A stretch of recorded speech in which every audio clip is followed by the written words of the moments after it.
Stay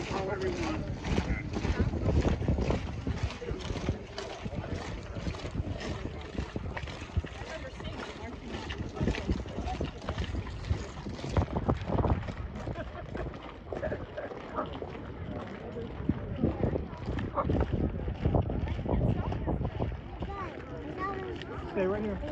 Stay right here. Let's see, because they're marching.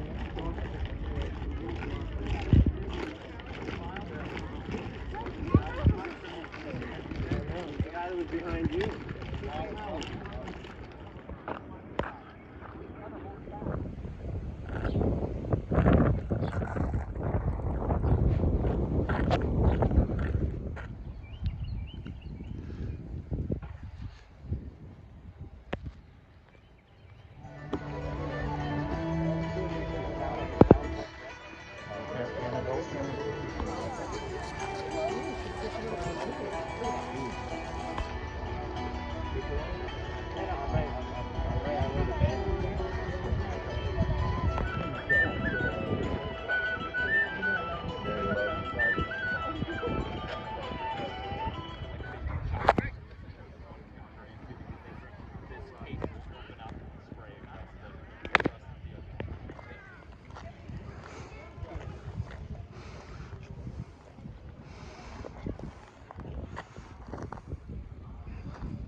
To play the notes. So as I'm playing, watch what I do with my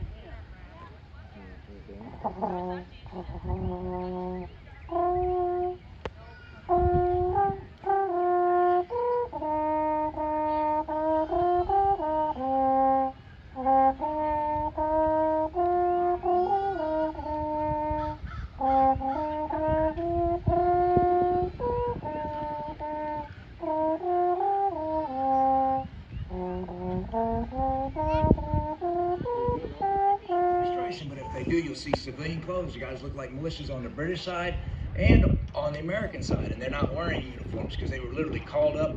They were everybody required. They show up, they give them a gun, musket, and they go and they serve. Now, eventually the militias, some of the states started forming state lines, and the state lines were then uniformed, and then also some of the state lines were then assigned to the Continental Army as continental, state troops of the Continental Army as the war progressed.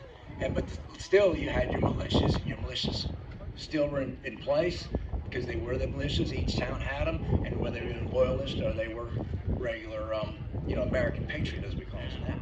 Especially in an area such as this, lots of little estuaries feeding into the Potomac, lots of swampy ground. It's very hard to move things around back then efficiently. So the best way to do it was to be loading things on a boat, moving the boat to where you needed to go, and then landing it. The drum, although there were a number of drums assigned to every company and regiment, particularly in the British Army, in practice, often this would evolve down to a single duty drum following the commanding officer, which is why you will see a drummer following the British general as he goes about the battlefield today. Now, one of the most important parts of the Army were the ladies. The ladies following the Army, I want to make clear, are not light ladies. They are the wives of the soldiers. The armies allowed a certain number of women to accompany the Army, and others that might have tried to follow the Army were not welcome. Guten Tag, everyone. Danke. I'll drop the accent. Sorry about that. Well, my name's Alan Weatherald, and I'm a member of the Hessian 2nd Guard Grenadiers, and you might see some of my fellows over here in this camp. And I represent one of 30,000 German auxiliary troops who were contracted by King George III to bolster the ranks of the Crown Forces in North America. We served from Pensacola to Quebec, and as the previous gentleman mentioned about a bloody nose on Christmas, who knows the painting of Washington crossing the Delaware? The icy river, all that. Well, why did the chicken cross the road? What did he do? Who can? And I'm a teacher, I don't mind if someone, what did he do?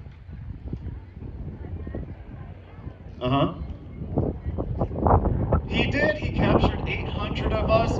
Highly unorthodox to go on Christmas night in such weather, but fortune favored the bold that day, and it really gave a lot more initiative to allow allies to the American cause, such as the French.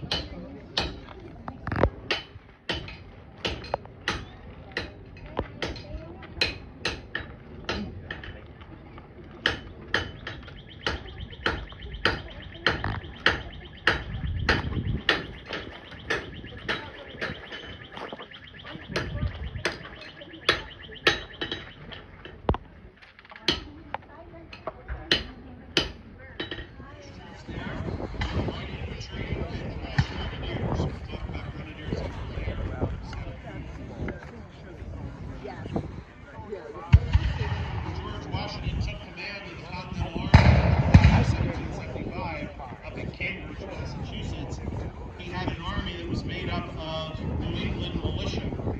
Militia are citizen soldiers. The militia system had existed in England for over 100 years to augment the army.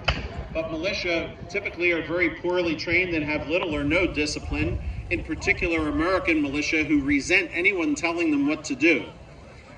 When you put them together in an army and they suddenly discover that not every day is going to be Lexington and Concord Day. Not every day are you going to be on a road taking shots at redcoats. Most of the time in the army you sit in camp and you are digging entrenchments, and worse yet, you're digging latrines.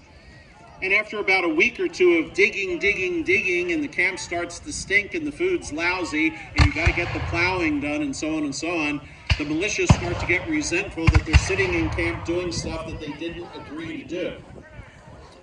Washington is going to have to build an army that is going to have to learn discipline. It's going to take a while to do this. Light dragoons. And you'll see down by the fence, there are a couple of horsemen dressed in green. Those are British Legion dragoons. They are either British or American loyalists. They were in the Southern Campaign here in 1779 and 1781, dressed in green. Their most famous leader was Bannister Tarleton, who was absolutely hated by the Americans. He had a reputation for being extremely ruthless. Coming out onto the field from the right side, you're seeing a line of American militia. And again, some of these guys had some experience, but a lot of them didn't. Militia companies were notorious for having their officers chosen by the men because somebody was a local mill owner or a nice guy or a popular merchant who had little or no training or experience. And going into battle against professionally trained European soldiers was a disaster for a lot of them. Equipped 2,000 American light infantrymen in 1780 and 81 with blue coats and white lapels, royal leather caps, quite elaborate caps, kind of like the dragoons wear. They even, Lafayette even provided each man with a short sword. He provided all of that out of his own pocket because he wanted the American Light Corps to be proud. And the American Army had learned, certainly by 1777 and 78, that having men trained as proper soldiers and dressed in proper uniforms worked much better than having half-trained civilians in civilian clothing trying to take on European regulars.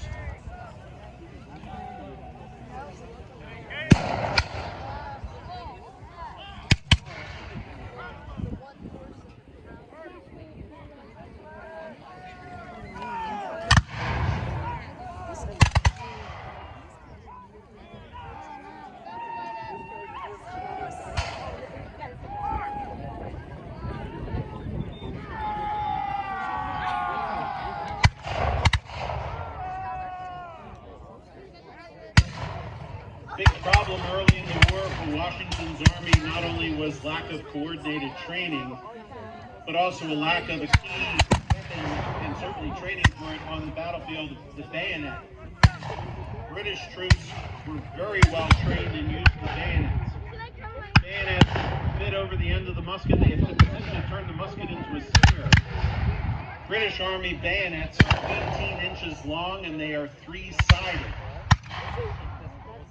They start down near the muzzle of the gun, about an inch wide on 3 sides and taper into a sharp point. And as you can see, on a nice bright sunny day, you keep the bayonets and your musket barrels and your brass buttons all polished. They gleam in the sunshine. If you can imagine visually timesing the number of men that are on the field by several hundred, when you have well-trained troops that are well-dressed, well-disciplined, motivated, and well-led, and they're equipped with these formidable weapons, the visual impact is terrifying, particularly on untrained civilians. In order for the Continental Army to survive, it was going to have to get as good as the British forces, and that's going to take a while. The Continental Army's first American drill will be the U.S. Army's drill manual for the next 75 years. Nowhere in that drill does it tell you to run and find trees and rocks and stone walls to hide behind and snipe at your opponents. What's right in this drill manual is for soldiers in line, firing volleys, making bayonet charges, and basically going toe-to-toe with European soldiers on their own terms. The perseverance of Washington's forces is what is going to win the American Revolution for the Americans. The British won most of the battles in the Revolution, but every time they lost one, such as Saratoga or especially Yorktown, it's a complete disaster for the British, mostly politically, and that's what's ultimately going to secure us our independence. But in the meantime, maintaining an army in the field, losses like that are simply unsustainable. You'll see behind the American force here a small cannon, which gets your attention every time it fires off. It's a light field piece, it's a 3-pounder, and it's what's called a grasshopper gun. The grasshopper is small enough, limber enough, and the artillerymen are strong and handsome enough to pick it up and carry it if they have to. But they will maneuver this along with the infantry, and they will terrify their opponents by firing 3-pound solid shot like that across the field. And if they do indirect fire, they will literally bounce that cannonball across the field. Few things are more unsettling to an infantryman than seeing an iron ball bouncing across the field, coming at you so fast, you can see it, and by the time you realize it's coming at you, it has hit you. It's like an arrow. It travels down the line. Washington was the only member of Congress in 1775 who showed up in Philadelphia in May dressed in a military uniform. This is in an era where the average Continental soldier, we know from the statistics, and there's enough of them that give us a good idea, the average Continental soldier was between 5'7" and 5'8". The average British soldier is between 5'5" and 5'7". The British Army also has grenadiers, which we'll see in the later demonstration. To be a grenadier, they wanted you to be at least 5'10". Ideally, you're 6 feet tall, and they're going to put a tall cap on your head. The Hessians also had grenadiers.